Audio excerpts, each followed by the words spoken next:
Britain used to pump our untreated raw sewage straight into the sea. Just 25 years ago, 1 in 4 of the beaches of this country were too dirty to swim from. Now, 95% of our beaches have a clean bill of health because of tough regulations that help not just people in this country, but people all over Europe, because clearly sewage pumped into the sea here can end up in France or Holland, and vice versa. 3 years ago, the European Union voted to restrict the use of some pesticides that are strongly linked to a decline in the bee population. A bee population is absolutely essential for our biodiversity. The coalition government, led by the Tories, lobbied against these restrictions. Thankfully, these restrictions were passed, and I hope are going to be tough. It's going to be tough implementation of them to ensure a regeneration of the bee population and, of course, the biodiversity that goes with it. Too often, the British government has had to be dragged kicking and screaming in order to protect our own environment. A recent court judgment ordered the British government to do more to tackle air pollution, and it was the UK Supreme Court in London which acted to enforce EU standards. A recent study found that EU air quality regulations are saving roughly 80,000 lives per year across the whole continent. It's time this government acted to save lives here too. The air quality in London is poor. It's poor in other cities. It has to be improved. We can use EU legislation to improve it. A vote to leave means a Conservative government would then be in charge of negotiating Britain's exit. Everything they've done as a government so far means we could not rely on them to protect workplace rights that millions of people rely on. A Tory Brexit negotiation would be a disaster for the majority of people in Britain who rely on many of these regulations to protect their environment, their consumer rights, and their conditions at work. But that is not to say there isn't a case for reform, because none of us are satisfied with the European Union as it is. We believe Europe can and must do far more to meet the needs of our people. That's why we make the case to remain. We also make the Labour case for reform. A Labour government will protect the gains that have benefited our people, while energetically pushing for progressive reform in Europe, in alliance with our allies across the continent, a vision of Europe of cooperation and solidarity. We can reform.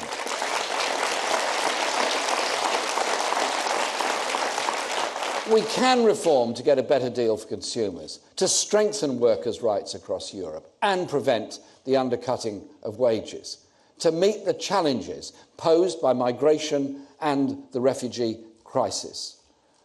There has to be a humanitarian approach to the refugee crisis, not blame the victims.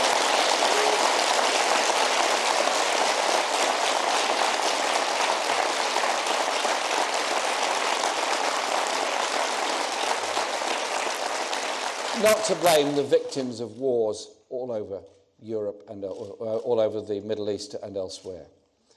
And also to end the pressure to privatise our public services, to bring greater democracy to the European Union's institutions, and to bring them closer to people, and for reforms that generate prosperity across Europe for the benefit of all.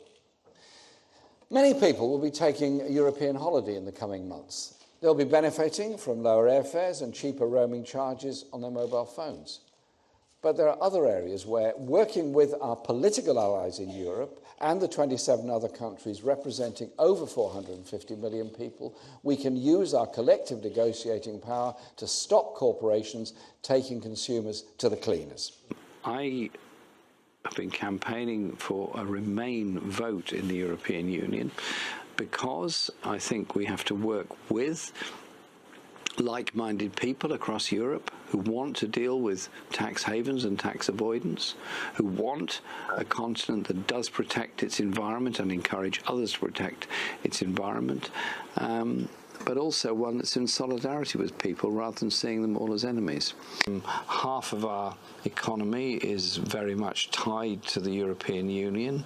We have, because of the campaigning work of labour movements all over Europe, achieved some quite significant improvements in working conditions across Europe. If we leave, we're then stuck in a position: where do we sell goods to? What's the trading relationship with the European Union likely to be like?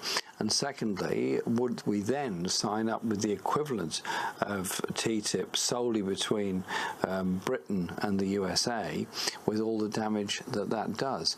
I just think there is a strong case on the left to work together with people in Europe. There are also environmental issues that are very important.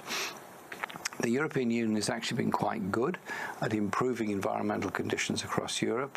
Habitat directives, which protect natural habitats, as well as giving anybody in the community much more power to force their own councils, local authorities, to recycle goods and behave in a much more environmentally responsible way. You can't deal with environmental pollution and issues inside national borders, particularly when you've got 27 member states of the European Union, another number of states that are not in the European Union, all sharing the same water and sharing the same air. You've actually got to work together to improve environment.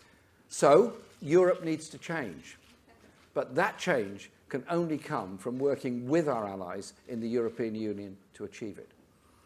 It's perfectly possible to be critical and still be convinced we need to remain a member. 4 decades ago, the EU of today brings together most of the countries in Europe and has developed important employment, environmental and consumer protections.